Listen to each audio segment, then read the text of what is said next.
Good afternoon. We will give everyone a chance to join the webinar and we will begin shortly.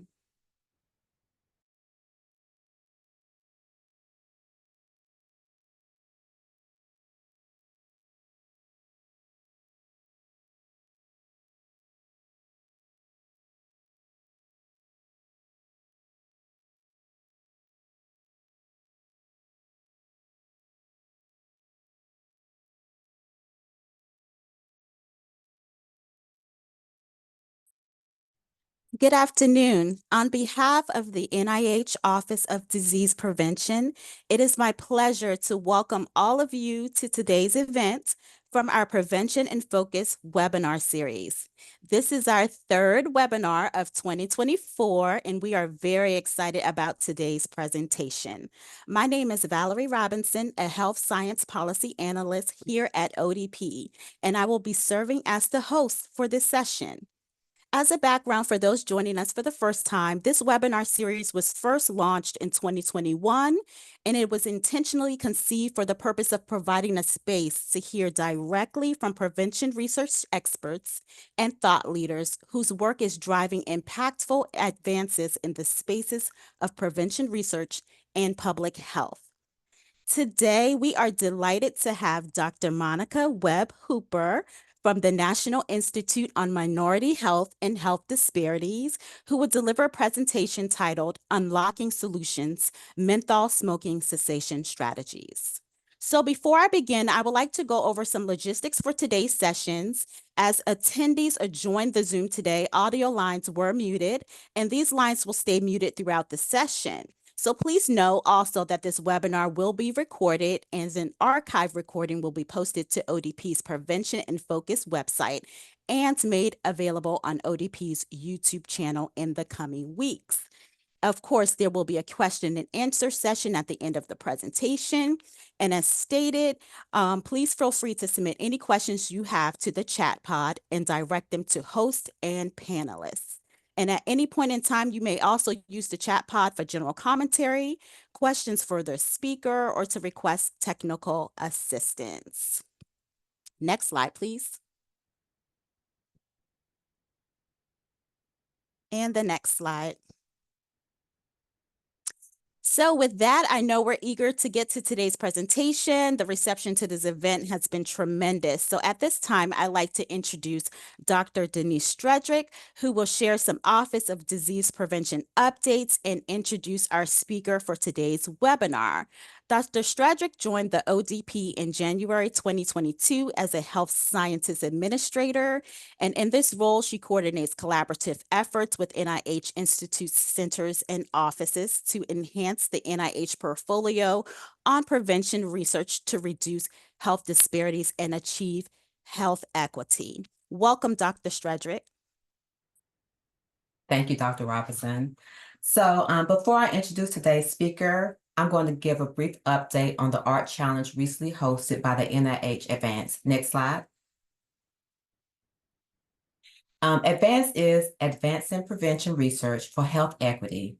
And this NIH-wide initiative is led by the Office of Disease Prevention to develop and test new interventions and new strategies to disseminate existing interventions that address the leading risk factors for death and disability in populations that experience health disparities.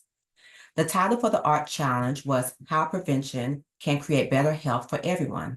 There were two categories: teens aged 13 through 17 and young adults aged 18 through 22. The authors were allowed to pick their own topic, and I'm going to share 3 entries we received from the teen category that are related to today's Prevention and Focus topic. Next slide. So the entries are going to be on the left, and the captions provided by the artists will be on the right. The title of this entry is Cutting Weighted Ties, Running to a Better Future by the artist Alexis Gomapas. It shows a young girl being freed from drugs and cigarettes by scissors, and the scissors they symbolize prevention. Next slide. Okay, the title of this entry is Choose to Bloom by the artist Leah Bedell. It depicts a healthy lung with flowers, blooming flowers, versus a dying lung due to tobacco use. Next slide. And this is Clean Air is Healing for All by Kaylee Mangum. This piece contrasts two skeletons, one smoking a cigarette in a polluted, desolate environment with black and diseased lungs, and the other in a clean, vibrant scene filled with life, planting flowers and a visibly healthy pink lungs. To see the winning entries in the video that captures their thoughts behind their work, please visit ODP's website under the Funding tab. Next slide. So now it's my pleasure to introduce today's speaker. Dr. Monica Webb Hooper is Deputy Director of the National Institute on Minority Health and Health Disparities, or NIMHD, at the National Institutes of Health. NIMHD leads and supports cutting-edge science to improve minority health, reduce health disparities, and promote health equity. As the Institute's Deputy Director, Dr. Webb Hooper partners with the Director on overall executive direction and scientific leadership of the Institute. Dr. Webb Hooper is highly committed to the equitable and inclusive training of the next cadre of scientists who are invested in improving population, community, and global health. Dr. Webb Hooper is an internationally recognized licensed clinical health psychologist and translational behavioral scientist with a 20-plus year history of working every day to improve the health and quality of life among underserved communities. Her collaborative, community-engaged science seeks to prevent and reduce the impact of chronic illnesses on populations that experience health disparities. Through her work, Dr. Webb Hooper has directly improved the health of thousands of racial and ethnic minority adults and families by developing and delivering successful treatments for overcoming addictions such as smoking, achieving personal weight management goals, reducing distress and mental health concerns such as anxiety or depression, and improving partner and family relationships. Overall, Dr. Webb Hooper is dedicated to the scientific study of minority health and racial and ethnic disparities and interventions to reduce them. She has published over 100 articles and book chapters and has been featured in numerous editorials throughout her career. Indeed, the mantra of her work is science and partnerships that benefit and serve communities. Academic influence has identified Dr. Webb Hooper as one of 25 influential Black psychologists from the last 30 years and one of 50 most cited and searched anthropologists over the past 30 years. That includes the social, biological, and physical sciences, as well as the humanities. I hope you can see why we're so excited to have Dr. Webb Hooper join us today. The title of her presentation is Unlocking Solutions, Menthol Smoking Cessation Strategies. Dr. Webb Hooper, thank you for joining us today, and I look forward to your presentation. I now turn everything over to you. Thank you very much. I really appreciate the introduction, and I'm really happy to be here. I want to confirm that everyone is able to see the slide that I'm sharing. Yes. Okay, great. Well, I'm just delighted to have this opportunity to be here. So thanks for the invitation. It's a topic that I've thought a lot about and talked about, but I don't often get a chance to talk about the work that I've focused on in the area of tobacco. So thank you, Doctors Robinson and Stredrick, as well as David Murray, for this invitation. So I was asked to focus the presentation on the important topic of menthol smoking cessation prevention strategies, which I'm excited to do, as I have spent years working largely with adults who have a history of smoking menthol tobacco products in both clinical research and in practice settings. And we all know that tobacco smoking has a wide-ranging association with all-cause mortality and chronic illnesses, and it leads to disproportionate burden among racial and ethnic minoritized populations for the conditions that you see listed here and several others. Dr. Hooper, I'm sorry to interrupt. There was a black box that was covering up part of your slide, and now it's gone. I'm not sure why that was doing that, but we'll let you know if that happens again. Continue. Okay, great, thank you. So we do have this burden that is happening, and when you think about tobacco use, some people, kind of say, with all that we know about the adverse health impacts of smoking, which leads, to deaths and disease for many people, why don't people just quit? And I think we have to acknowledge the nature of nicotine dependence and how difficult it is to quit. Many people who have a smoking history will tell you that it was much more difficult to quit smoking than it was to stop using other substances such as, cocaine or heroin. So this really is a difficult problem, and it has many levels to it. So nicotine addiction or dependence is typically understood to involve three main components. And one is physical dependence, which involves kind of nicotine. After repeated use, the body adapts to the presence of the drug, leads to tolerance or the need for higher doses to achieve the same effect, and also withdrawal symptoms such as irritability, anxiety, difficulty concentrating, increased appetite, cravings for nicotine, and that starts within 20 or 30 minutes of the last cigarette and continues for weeks and sometimes months after cessation. Then there's the physical dependence, and that refers to the emotional, the mental aspects when nicotine use becomes a coping mechanism for stress, for anxiety, other emotional challenges, even positive or happy experiences. And smoking or using nicotine products becomes so deeply ingrained in a person's just daily routine. And psychological dependence often involves cravings or urges, conditioning that trigger to smoke in certain situations, certain environments, with certain people, or emotional states that have been repeatedly associated with nicotine use. Then there's the behavioral part, and that's the habit part, the routines that are associated with nicotine use. And these behaviors become conditioned responses where certain activities or just times of day, such as having a cigarette with coffee, alcohol, marijuana, when you take a break, or in social situations like at a gathering, automatically trigger the urge to use nicotine. So in treatment, we work intensely on addressing each of these elements with cognitive behavioral therapy and adjuvant pharmacotherapy as sort of a gold standard approach. Now, what exactly is menthol? Menthol is a naturally occurring compound found in mint oil, such as peppermint, as well as others, and you can also synthesize it artificially. And it has a cooling and a soothing effect, which makes it very popular as an additive in various consumer products, including pharmaceutical products, food, toothpaste, and tobacco, just to name a few. And menthol is used in cigarettes and other tobacco products for at least a few reasons. One is the sensory effects. So that cooling sensation in the mouth and the throat can mask the harshness of tobacco smoke, which makes smoking more palatable and less irritating. And by reducing the harshness and the bitterness of cigarette smoke, menthol makes for an efficient gateway tobacco product for young people and for people initiating smoking for the first time.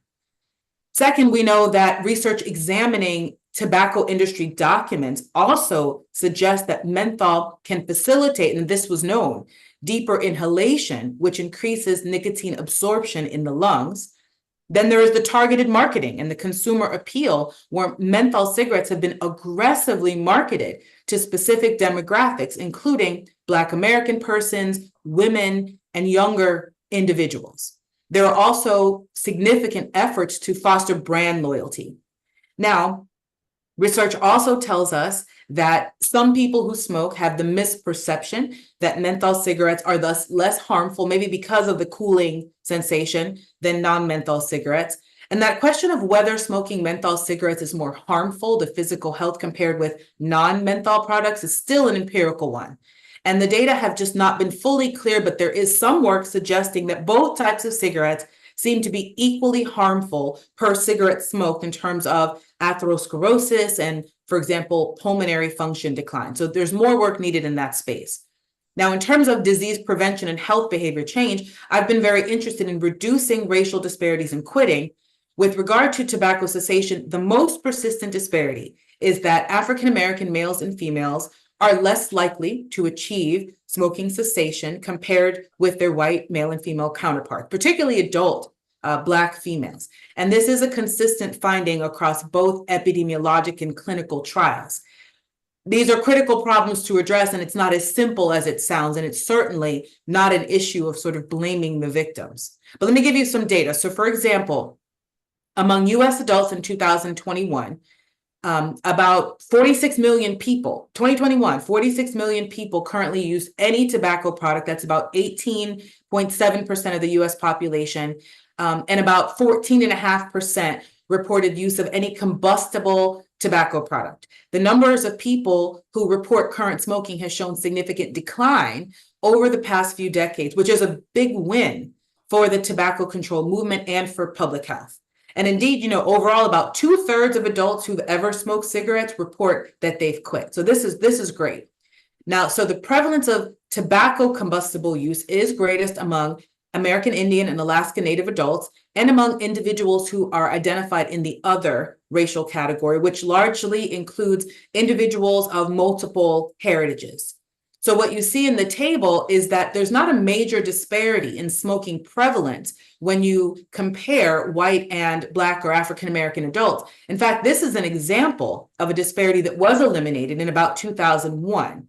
So based on these recent numbers, I would say this is an area to watch so we don't lose the progress that has been made. However, the table also shows that compared with the other racial and ethnic groups or categories, Black or African American adults have a lower quit ratio, meaning lower odds of cessation. When we focus in on menthol cigarette smoking specifically, Black or African American adults who smoke report the greatest use, with more than 4 out of 5 individuals smoking menthol cigarettes who are Black and who are people who use tobacco. In addition, over half of Latino Hispanic adults who smoke are choosing menthol cigarettes. So why focus on Black or African American adults who smoke? As an investigator who's been interested in reducing disparities and promoting health equity, I followed the data to the population with a high and persistent health disparity burden, with high motivation to quit, really wanting to be healthier, who have lower chances of quitting, and are targeted for menthol tobacco smoking, which we know may impact quitting. And all of these issues are due to upstream modifiable factors, upstream meaning beyond individual control. And I've sought to work with the community to manage their health within the current societal context, which, we might find that there's positive change, but we may or may not. So we have to function within our current reality. And one of the best examples of an upstream factor that contributes to difficulty becoming smoke-free is residential segregation. Segregation worsens health and has created communities of concentrated poverty with high levels of neighborhood disadvantage, with low quality housing and economic divestment. And we still live in a highly segregated country. And as such, segregated neighborhoods with predominantly African American or Black residents often have a higher prevalence of current smoking when you look at the county, the neighborhood level, or the census tract level. Another structural problem is that access to evidence-based interventions is limited, and when it is offered, its cultural and its community competence is questionable. Residents of segregated neighborhoods are also more likely to be excluded from clinical trials, including smoking cessation trials. So structural racism in the form of segregation has also left many urban and rural communities with high proportions of Black residents subject daily to targeted marketing for tobacco advertisements, as well as, as for alcohol and the lottery, which is observable on many street corners and even near schools.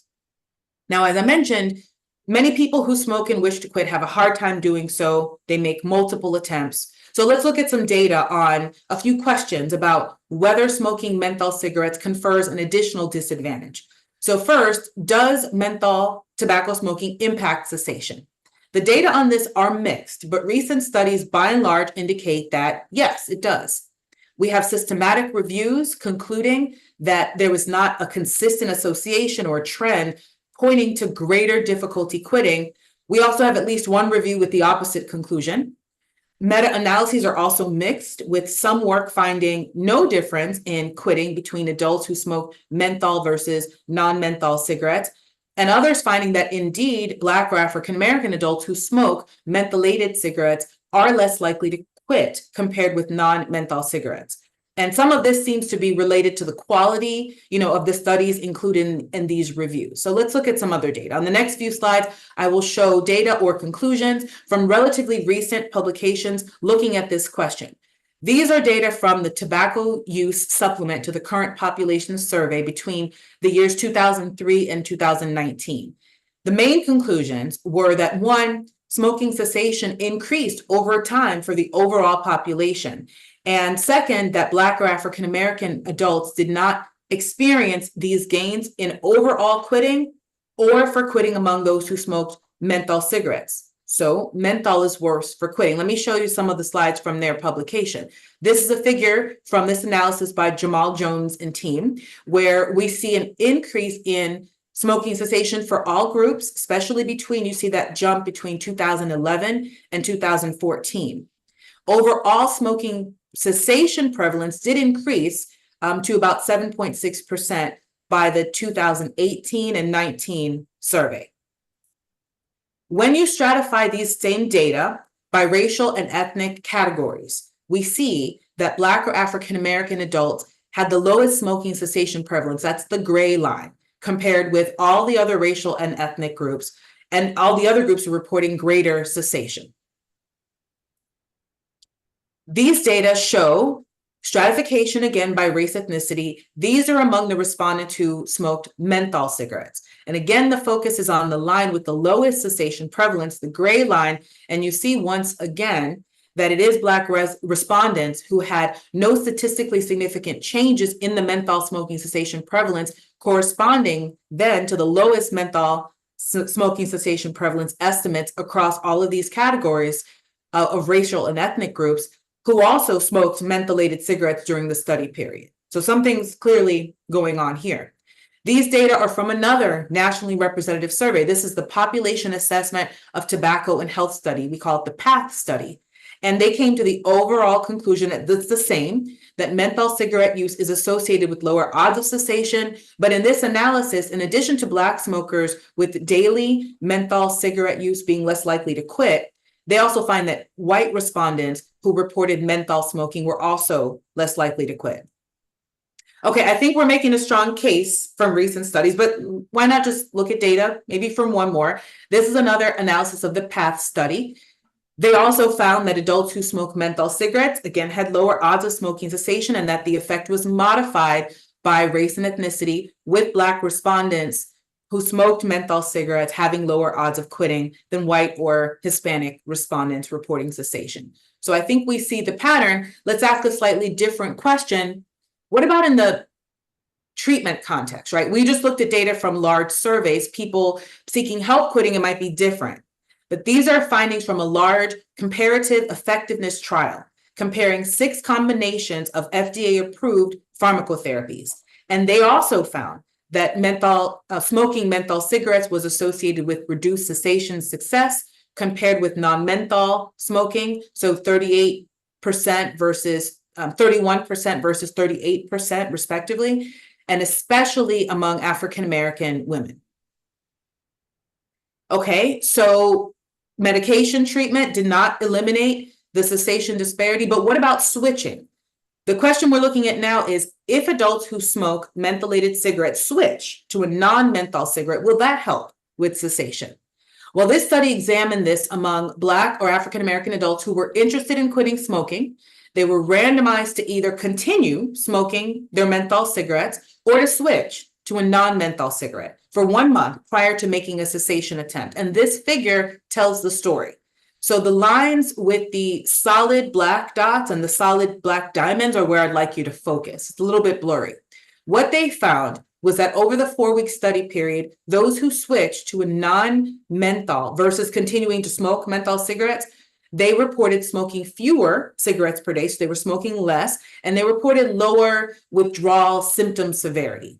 They did not find significant differences between variables such as exhaled carbon monoxide, urinary cotinine concentrations, or whether these participants supported a ban for menthol flavor in cigarettes. So they concluded in this study that although the overall difference between groups was modest, they were in the direction consistent with decreased smoking, suggesting that people who smoke currently would not adjust their behavior in a way that's likely to be hazardous by making the switch from a menthol to a regular cigarette, with some indicators suggesting that there could be some benefits. So more, I think, to do in that space. Okay, I have one more question before we turn to some possible solutions. What about the role of e-cigarettes in all of this? Well, in this study, that we looked at this actually earlier, but now it's a different analysis, they examined whether the association between menthol cigarette use and smoking cessation was modified by e-cigarette use.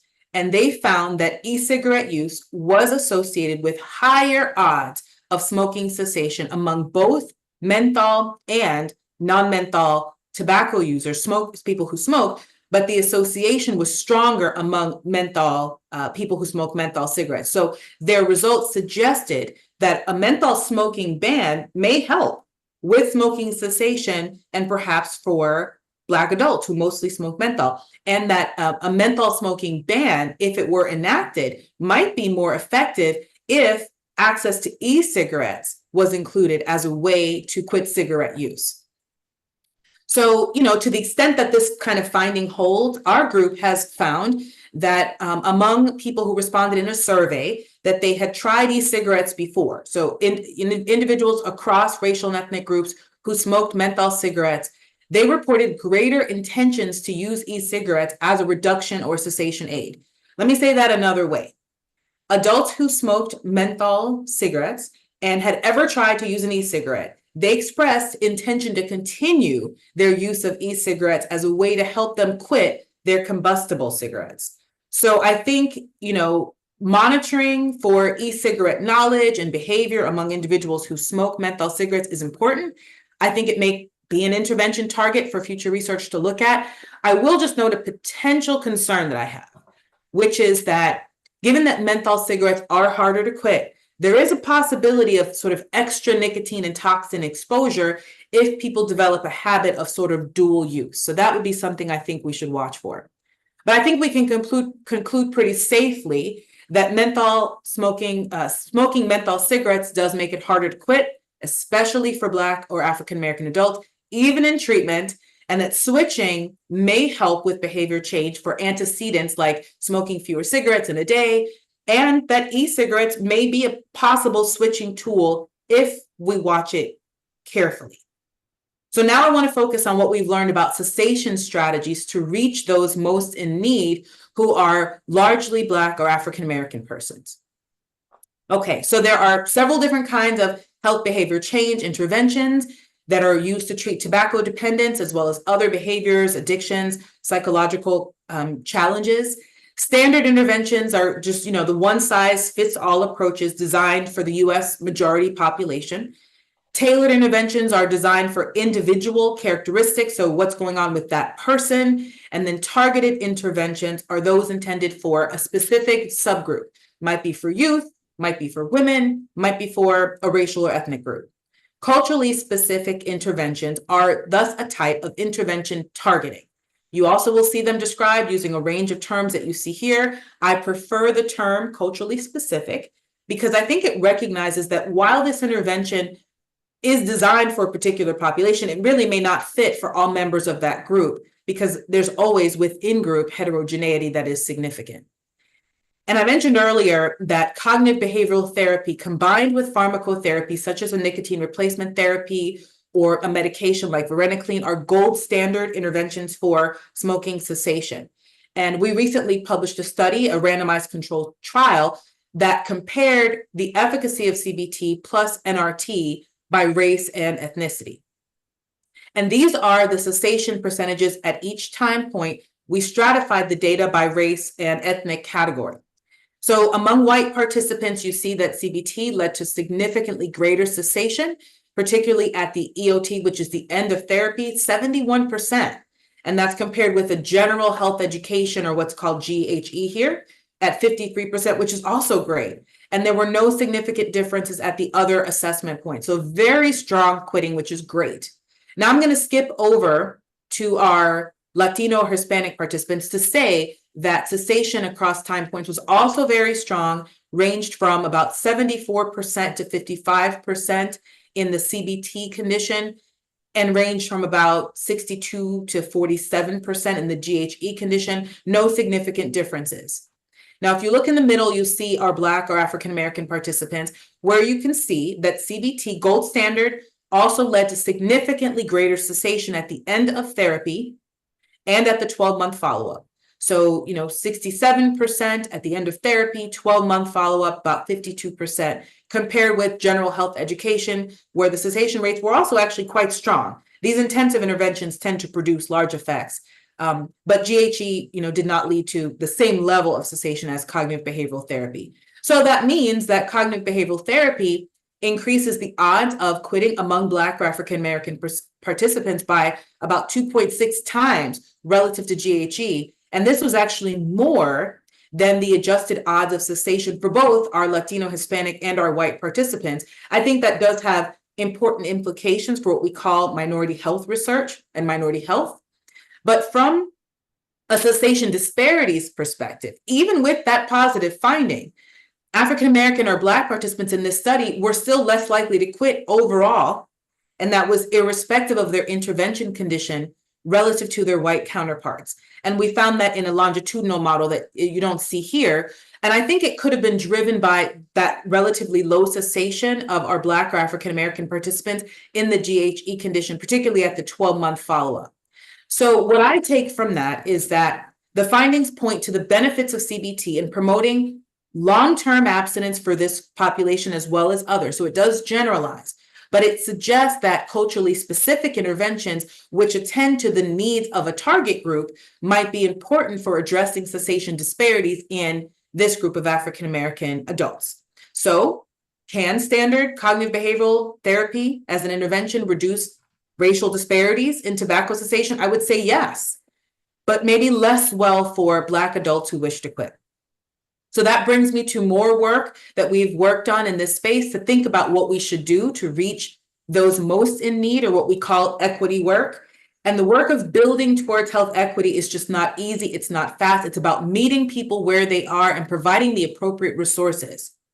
And over the years, our group has developed and disseminated culturally and community responsive interventions focused on multiple racial and ethnic groups, and our steps in doing so are what you see here. I think these steps can readily be applied to any target group.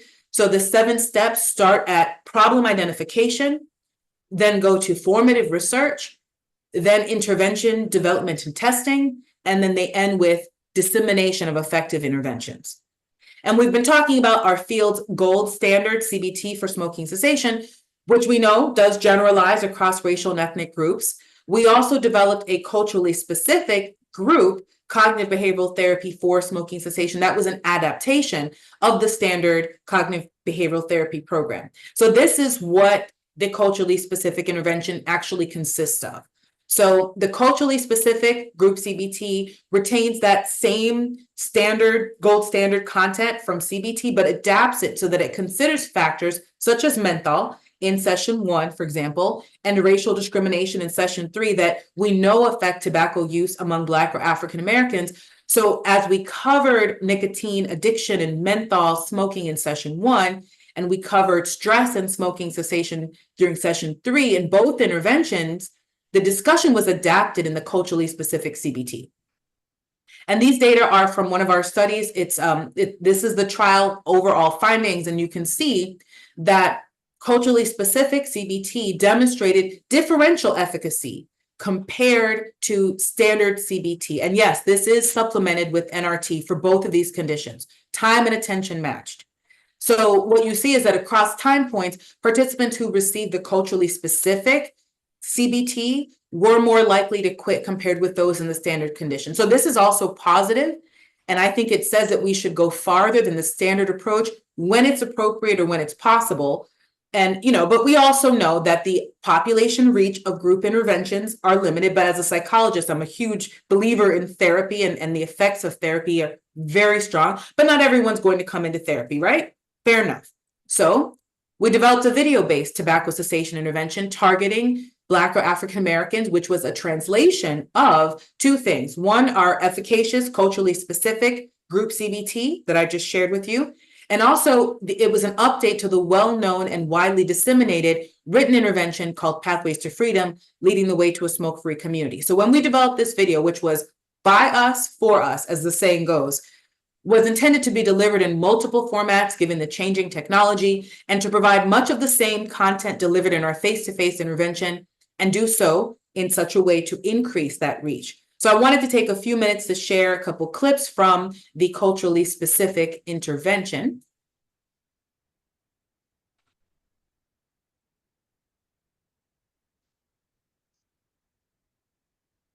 Secondhand smoke, there's another issue you should know about: the dangers of menthol cigarettes.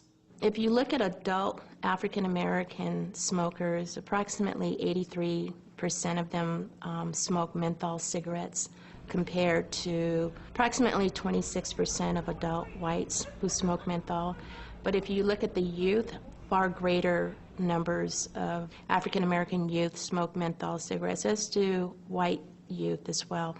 Menthol cigarettes have been the top sellers among African Americans for more than 60 years. But it hasn't always been that way. Okay, I have two more I want to share with you. Secondhand smoke, there's another. Okay, let's look at this one. Although they may taste smoother, menthol cigarettes do not make smoking safer. In fact, menthol makes cigarette smoking even more hazardous to your health. There's research showing that menthol has a direct effect on cell membranes, making them more what we call permeable, which means that tobacco has nicotine, but tobacco also has thousands of other toxins in it as well. So if that tobacco product has menthol in it, then the cells are going to have more exposure to the other toxins in the tobacco. Although they may taste smoother, menthol cigarettes. I want to show you one more. These are from In the the Pathways to Freedom 1920s intervention. So I think I want to go back. I want to show you this one. In the 1920s and 30s, only 5% of the African American population smoked mentholated cigarettes.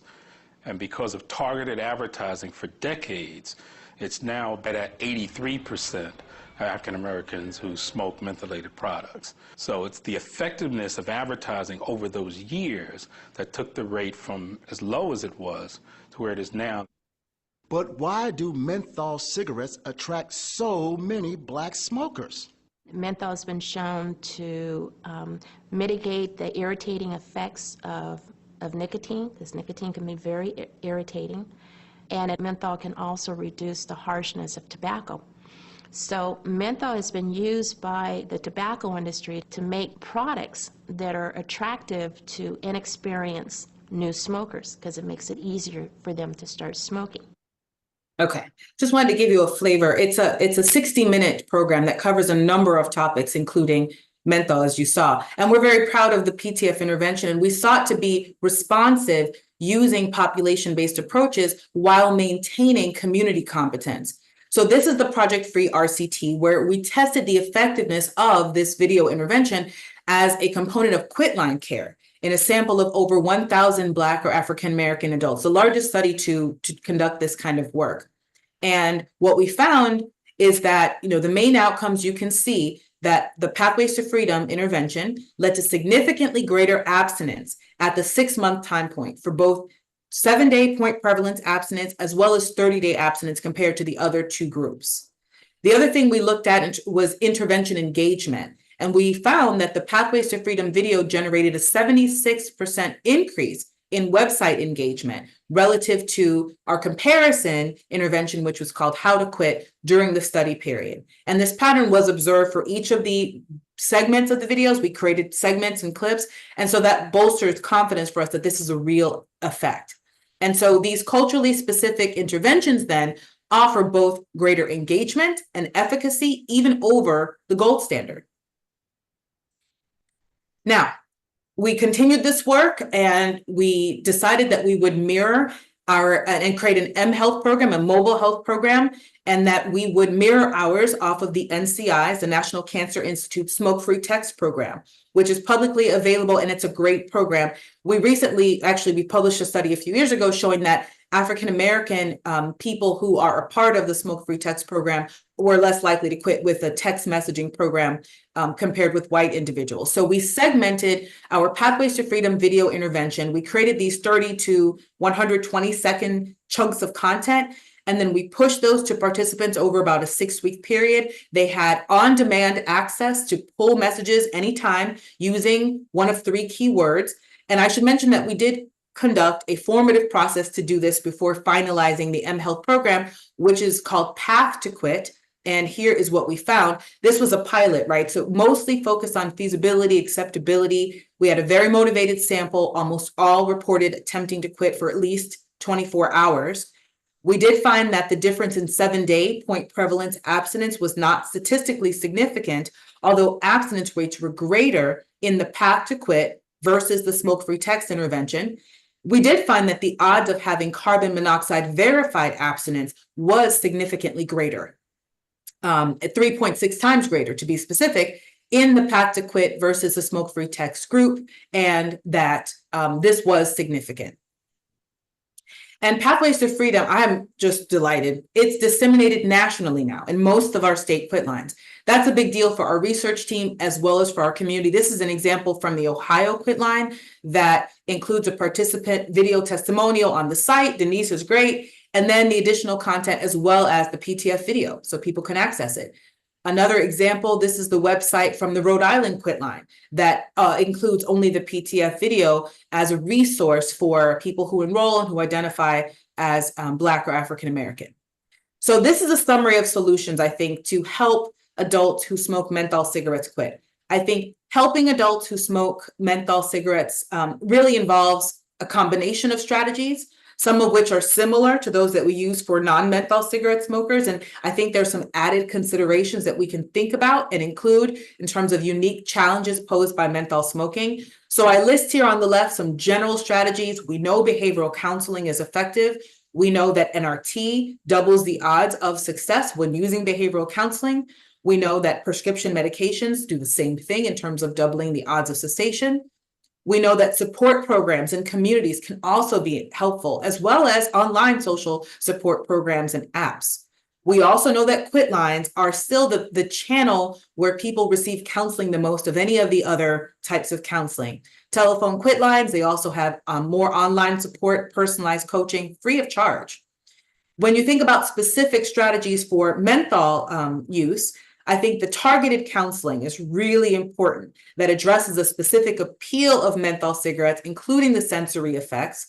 I think community-based interventions can also be really important to really focus in on that disproportionate burden among racial, specifically Black or African American communities. I think those kinds of programs can really address the specific social and cultural factors that contribute to menthol cigarette use. I also think, of course, general education and awareness campaigns that really highlight these dangers, debunk the myths, for example, that menthol cigarettes are safer.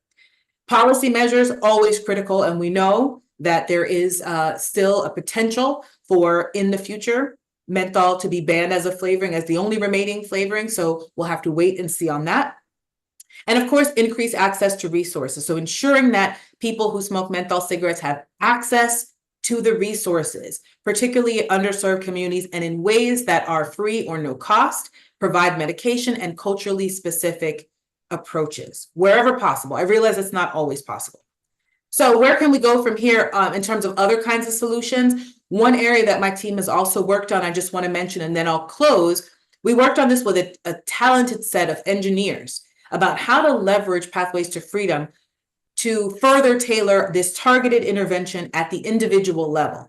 And so we worked on this using emerging technologies, including digital interventions, specifically wearables, also with artificial intelligence, specifically machine learning. So we developed a machine learning algorithm. So this is complicated, just to give you a sense of what this kind of involves, though, with our smoking cessation mHealth program to send users specific Pathways to Freedom video images. We have 77 in the model. And we do that based on what they share with us about their emotional state or what they're doing. So this figure is a flow chart of the system. So it's a little complicated, but in short, it really has two parts. In the first part, we used labeled messages that we trained a data set and we categorized using the AI algorithm. We categorized the videos. And then the second part, these categorizations were used for understanding the labels of the messages that people send us. So we can send messages to them, they can send messages to us. We can use a semantic analysis to be able to select and send the best video clip that would correspond to the information that they're sharing with us directly to their mobile device. So it's this artificial intelligence system to send individually tailored video messages in real time in response to triggers, to cravings, lapses, as some kind of examples for what this can do. The figure at the top, this is how the machine learning algorithms kind of work. You can see the figure, and it shows really the percentages of the relevance of the 77 videos in response to messages that were trained to think about the health effects of smoking, positive moods, self-efficacy for tobacco cessation, triggers, and so on. So I'll just give you one example so you get a sense of this. So video 1, look at that first column on the left, shows high correspondence to cravings, relapse, and to a lesser extent, smoking triggers. So you can see kind of what the labels are, and those blue colors correspond there, and then a little bit on the yellow. So the pie chart also just shows the categorization results and the number of videos in each group. So we have about 15 videos that can be sent to address triggers to smoke in real time. So I'll say this is a proof of concept study, but we did find high accuracy for the machine learning algorithm, although there are limitations here. And if we have time, I could talk about it later. But this is, we're thinking about how we can leverage what we have to utilize emerging technology. I'll give you one more example. We continued the work in the digital health space, developing and testing a set of wearable sensors that people can wear on their arms during the treatment context. And we can send them home with these sensors and have them use them. And that would help potentially interrupt that behavioral part of tobacco dependence and addiction that I talked about in real time. So in this proof of concept project, we designed a system using wearable sensors that are capable of detecting and recording a person's smoking activities, and then applying deep learning methods to classify these activities. So in short, we had this time series of 6 smoking motions that appear in a certain sequence, and then we trained an algorithm to recognize specific smoking gestures versus like common behaviors, such as if you're just drinking or eating. And the goal is to be able to send real-time support to mobile devices. These images show the motions. So if you start at the top left and you go down, you see smoking, what that looked like in terms of how we train the models, and with the sensors. Smoking, answering the phone, drinking coffee, drinking water, sitting and standing. Now I'm over on the right side, and walking.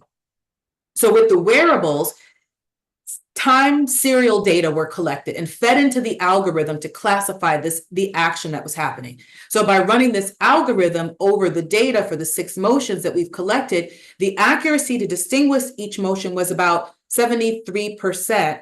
And the accuracy of detecting the smoking motion was 98% with the use of the 2 armbands, which means that the algorithm recognized the vast majority of the smoking activities from the 5 non-smoking actions. And this is just, again, a flow of how this works in terms of people would register for the mHealth app, the program. There would be a baseline assessment of their smoking behavior, which is used to develop a quitting plan for them and plan a quit date. They're asked to wear the armbands on both arms to collect data and compare them with the trained smoking model to distinguish whether the individuals are smoking or what they might be doing. And if smoking activities is recognized, the mHealth program would generate a signal via the internet, a cloud-based program. The participants would then receive an alert indicating that we've detected they might be smoking and remind them of the details of their quitting plan, send them a supportive message. It also is possible to share with family members or one's clinician, who could then receive information about the participant's smoking activity, giving them the opportunity to offer support in addition to the support that the program can offer. So I'm going to end by just giving a few overarching conclusions. I think we need to spend a lot more time on this, focusing on interventions that can actually reduce or eliminate health disparities, prevent chronic illness, help people change their behavior to become healthier when they wish to do so. Health disparities are by definition modifiable, as are the underlying mechanisms. We need to continue to document, but we have to keep moving forward. We need to bake equity into everything that we're doing. And I think most people really endorse that. We know that it's challenging. I think our work for more than the past decade has tried to contribute to this evidence in the realm of tobacco cessation, staying on top of what more we can do. I think we can apply these same kinds of methods to other health behaviors, and we can translate face-to-face to intensive interventions, to population-based interventions. I think we can do it effectively. We just have to stay focused on it. So I thank you so much for your time, for joining, for your time and attention, and I'll do my best to answer any questions. Thank you, Dr. Webb Hooper. What an amazing presentation. So with that, we're going to transition into our Q&A. But before that, just a couple of quick ODP announcements. Our next webinar, save the date, Thursday, October 10th at 1 p.m. Eastern on emerging diagnostics and therapeutics for Alzheimer's disease. And next slide, please. Well, previous slide, please. And then we have an exciting announcement. There is an ODP-sponsored special online supplemental issue, which is now available in the Journal of Prevention Science, titled Design and Analytic Methods to Evaluate Multi-Level Interventions to Reduce Health Disparities. We'll see about getting a link directly to that in the chat. And next slide. So on that, this is quickly a snapshot of the quick guide to the featured 12 open access articles within this supplemental issue as you navigate to help you identify papers and that are most relevant to your work. So a special thanks to Dr. David Murray from our very own ODP and Melody Goodman from the New York University, who supplied a commentary to accompany that. And next slide, I'll turn it over to Dr. Stredrick, who will announce our Q&A moderator for today. Perfect. So Dr. Kay Wonke is the Deputy Director of the Office of Disease Prevention's Tobacco Regulatory Program, or TRISP, which coordinates the NIH partnership with the FDA Center for Tobacco Products to foster tobacco regulatory research. As one of the founder members of TRISP, Dr. Wonke helped launch their centers program, the Tobacco Centers of Regulatory Science, now in its third round, and continues to coordinate the FDA-funded programs across the NIH institutes. She first came to the NIH as a cancer prevention fellow at the National Cancer Institute. While in that fellowship, she completed her MPH at the Harvard School of Public Health and conducted research in tobacco use and depression, factors associated with adherence, strategies to improve smoke and phenotype definition, and behavioral genetics of smoking cessation. Dr. Wonke worked at the National Institute on Drug Abuse and the NIH Office of Behavior and Social Sciences Research before coming to the ODP, and we're happy to have her here with us. Dr. Wonke, I now turn it over to you. Thank you, Dr. Stredrick. And again, thank you, Dr. Webb Hooper. Really a fantastic presentation, very thought-provoking. I just love that you're emphasizing the power of targeted and culturally specific therapies and for tailoring messages. It's really broadening our thinking. And we have actually a great question from Dr. David Murray that I want to launch our Q&A with. FDA has proposed a rule to ban menthol from cigarettes. And what are your thoughts on how such a ban would be received by menthol smokers? And secondly, what its impact might be on cessation among menthol smokers? Thank you, Dr. Murray, for the question and for joining today. So, you know, this has been an issue that has been long-standing in terms of the potential for this ban. I think that from my work in both clinical practice and in research, I think that many people who smoke menthol cigarettes would not be opposed to the ban. I think when we've talked about it in the treatment context, many believe, to kind of address the second question, that if they were smoking regular, that they would be less interested in smoking a non-mentholated cigarette, or what they call just like a regular cigarette. So it may have a positive effect. I know that there are people who disagree with that, but I think that the ban in terms of public health benefit would far outweigh the potential for unintended consequences. So I think that's where I land on it. I think it's it's the last standing flavor. And I think there's a lot to think and unpack about why that might be. But I think the ban in terms of the actual, people who I've talked to over years who smoke and have wished to quit smoking menthol, they think it might help them actually, because if regular cigarettes were the only option. On the other hand, I have had people say, well, that they would roll their own, and that they would figure out a way to kind of infuse menthol even with that. So, but I still think that that's a side kind of issue, and that could happen. People roll their own cigarettes now. I think it would help more than hurt. I'll put it at that.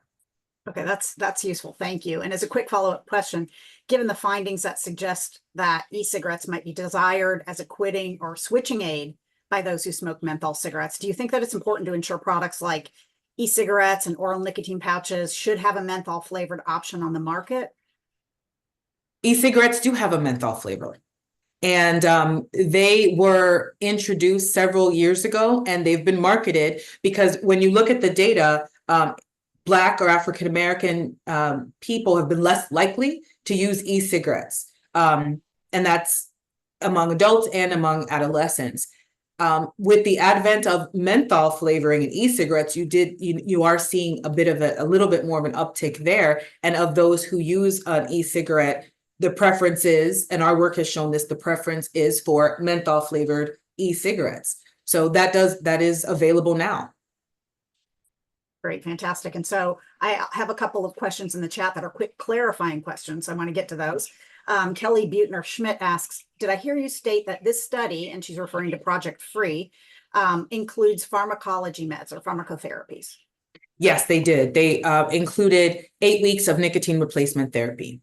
Okay, fantastic. And Maria Lenart asks, do you have program resources in Georgia? And I think it's actually a great question as how broadly are these resources that you are mentioning available, and how would people access them? So the Pathways to Freedom intervention that's disseminated through the quit line, I believe the Georgia quit line is one of them. It's not 100% of quit lines, but we're in the majority of state quit lines with that resource. And if not, it is also available on through the Center for Black Health and Equity. And if you Google the Center for Black Health Equity, you would be able to look at the full program that I just shared with you. And if you have any trouble accessing it, please send me an email and I'll make sure to send you the link so you can watch it. Great. And Elisa Tong asks, first she says, great presentation. What do you think about mint and menthol e-cigarettes being associated with higher pulegon levels, which is a carcinogen, than regular menthol cigarettes? And then she cites an article. So I think that's a major concern. I think that speaks to some of the potential harms and dangers of e-cigarettes. I think many people think of them as a potential harm reduction strategy, which they may or may not be. I have not read that study specifically, Elisa, so I have to look at it. But seeing what you're reporting there, that's a major concern. The goal, though, is I think the goal has always been for people to become not only smoke-free, but nicotine-free. And so I would be an advocate of, if e-cigarettes were used as the switching tool, that it's only short-term. And I think some would probably argue, because they have with other chemicals in e-cigarettes, that there are overall still far fewer chemicals in an e-cigarette than in a combustible product, which has over 4,000 toxins. So we want to move people towards being as healthy as possible and getting there in the way that works for them as quickly as possible. Thank you. I have 2 other questions that I want to pose to you. So I'm going to start with one. Kelly Butner Schmidt asks a follow-up. In summary of the CBT and NRT study, did the results include significant increased cessation success for the general population? And if so, is this stated in the Webb and Teams publication? Yes. So overall, when we compared our cognitive behavioral therapy plus NRT to our general health education intervention, it worked overall tremendously for everybody in the sample. And that is in the paper, as well as looking at the results as I showed them, stratified by race and ethnicity. Okay, it looks like we're getting a lot more questions, but I think we only have time for one more, but this is a great one to close us out. And Deidre Profit asks, as a past menthol smoker, I have had 0 assistance from any of the mentioned programs. They were very hard to assess, although they were very hard to access, although they state differently. But right now I am trying to get information to help fellow friends that smoke menthol cigarettes. What do you suggest I offer them as a solution? Great question. I would suggest that you advise behavioral counseling with a combination of a nicotine replacement therapy or a prescribed medication through their clinician.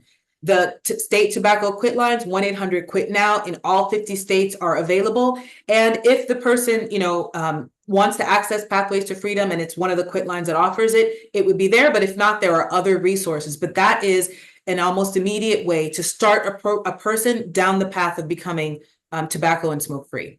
That was fantastic. Thank you, Dr. Webb-Hooper. I'm going to turn it over to Valerie to close us out. Thank you. Thank you again to our awesome presenter, Dr. Webb Hooper. You laid a very strong foundation. Thank you, Dr. Stredrick, for the wonderful introductions and, of course, highlighting our youth arts. That was really amazing to see. Dr. Wonke for leading an engaging Q&A discussion. We still have a ton of questions, which speaks to the value of this presentation. And thank you to my ODP colleagues, Catherine, Melissa, Teresa, Winnie, Tina, Helen, and James, who worked together to make this webinar possible and to run smoothly behind the scenes. And an additional thanks to all of you for joining us today. We hope to see you at the next webinar. Visit us at Prevention in Focus website, and also feel free to email us with any questions at preventioninfocus@nih.gov. Thank you for attending.